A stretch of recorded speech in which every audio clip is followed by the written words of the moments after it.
going to look at how white nationalism might exist within Capitol Police as part of a thorough investigation. Because as we experienced Wednesday's horrible events, my first question was, how the hell were they able to penetrate the Capitol? Why were Capitol Police so undermanned and overwhelmed so quickly?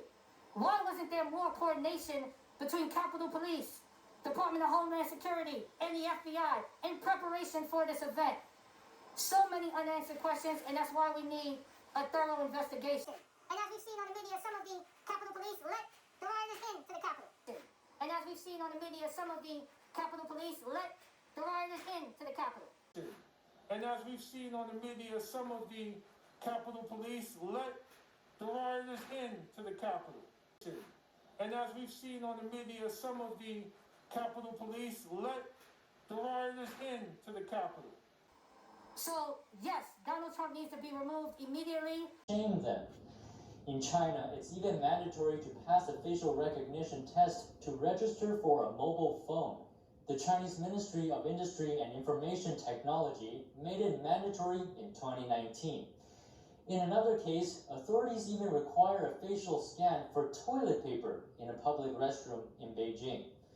According to a BBC report, after scanning your face in the bathroom, toilet paper machines will dispense about an arm's length of toilet paper. To get more paper, you'll have to wait 9 minutes and scan your face again. Hui Jian also tells us that Chinese people never experienced real freedom. I read an interview one time. There was a quote that I found particularly profound, which was that Chinese people have never enjoyed real freedom, and they simply don't know how valuable it is. I grew up in that society. I think it's really like that. Well, I'm not in a position to determine what the government can do in a forceful way. I'm just asking, you just said the protests increase the spread. I'm just asking, should we try to limit the protests? No, I think government stopping people from going to church, Dr. Fauci. Yeah. Last week in the Calvary Chapel case, 5 liberals on the Supreme Court said it was okay for Nevada to limit church services. Justice Gorsuch said it best. He said there's no world in which the Constitution permits Nevada to favor Caesar's Palace over Calvary Chapel. I'm just asking, is there a world where the Constitution said you can favor one First Amendment liberty, protesting, over another, practicing your faith?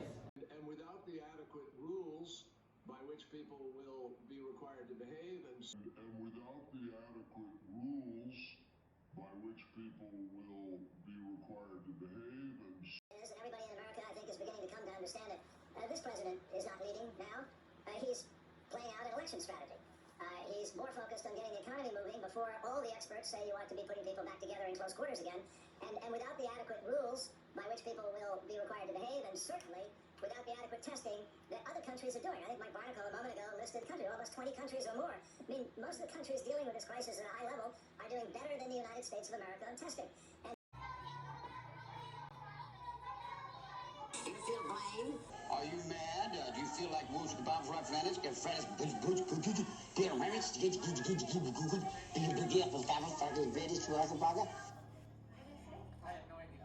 right knowledge, at least what we know at the time, is what's getting out there.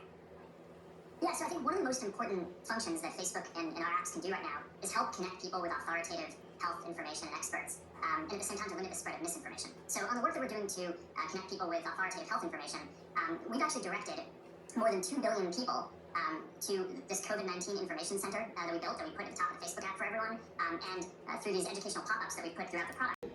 look, and without the adequate rules by which people will be required to behave, and without the adequate rules by which people will be required to behave, and so definitely, and so much appropriate concern about January 6th. What happened that day? Unfortunately, we don't know all that happened that day. There are some major questions that need to be answered. We know that the former chief of the Capitol Police testified that they got no intelligence from the FBI about potential violence on January 6th. And there were lots of stories about people that were here at the Capitol on January 6th that may have carried a Confederate flag, may have had red and MAGA or Trump, but there were Capitol Police that told me the day before, hey, we've heard there's going to be people that hate Trump that are going to be trying to blend in, and there is going to be violence, and we're concerned about it. But the chief of Capitol Police said they got no intel like that from the FBI. An article a few days ago from Revolver says unindicted co-conspirators in the January 6 cases raised disturbing questions of federal foreknowledge. It was June 14th. And I saw my friend Tucker Carlson cover this last night. But this is really disturbing, and this is something that I know from my time here in Congress has disturbed Democrats and Republicans alike across the aisle, because we don't like to see government agents stirring up trouble or find that there are criminal acts that would not likely have occurred had not the federal government been participating. Did you order Alexei Navalny's assassination? Of course not. We don't have this kind of habit of assassinating anybody. That's one. Number two is, I want to ask you, did you order the assassination of the woman who walked into the Congress and who was shot and killed by a policeman? Do you know that 450 individuals were arrested after entering the Congress, and they didn't go there to steal a laptop. They came with political demands. 450 people have been detained. You're talking about the Capitol. They're looking at...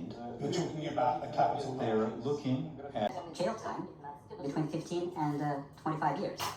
And they came to the Congress with political demands. Isn't that persecution for political opinions? Some have been accused of plotting to take over government power. Some are accused of robbery. They didn't go there to rob.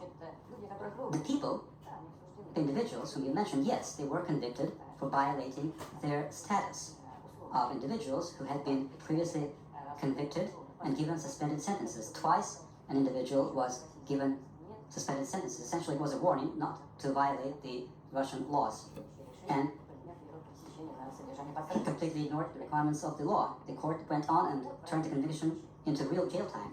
Thousands and thousands of people ignore requirements of the law, and they have nothing to do with political activities in Russia every year, and they go to jail. If somebody is actually using political activities as a shield to deal with their own issues, including to achieve their commercial goals, then it's something that they have to be held responsible for. This is something that I actually put in my folder when I came out here today. You have no idea what it is. Nobody does, because it arrived on the internet to me this morning. It's a request for the rights to use my song, Another Brick in the Wall 2, in the making of a film to promote Instagram. So it's a missive.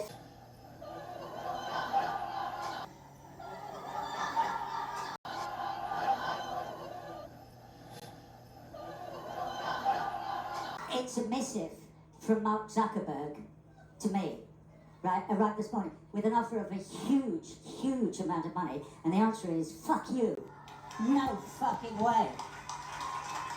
And I only mention that because this is an insidious, it's the insidious movement of them to take over absolutely everything, you know. So those of us who do have any power, and I do have a little bit, in terms of the control of the publishing of my songs, I do anyway, so I will not be a party to this bullshit, Zuckerberg. This thing had less views, 406,000 views. This is a day afterwards. Trump's farewell speech had like 6 million. This thing here had 400,000 views. And here's the numbers that really got me. This is on the official White House page. 28,000 dislikes. Where all these people at that like the guy? I'm not saying they're not there. I'm just stating that 28,000 dislikes to 4.1 thousand likes for this guy.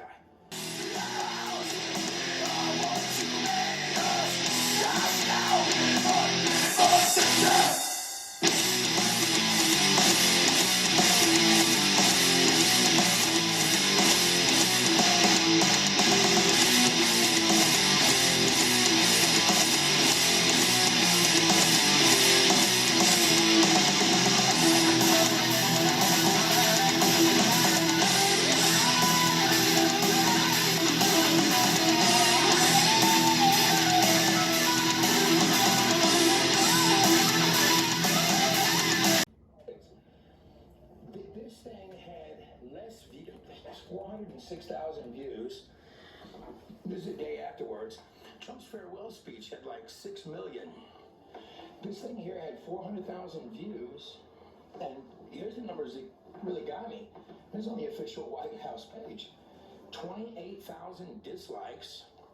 Where all these people at that like the guy? I'm not saying they're not there. I'm just stating that 28,000 dislikes to 4.1 thousand likes for this guy.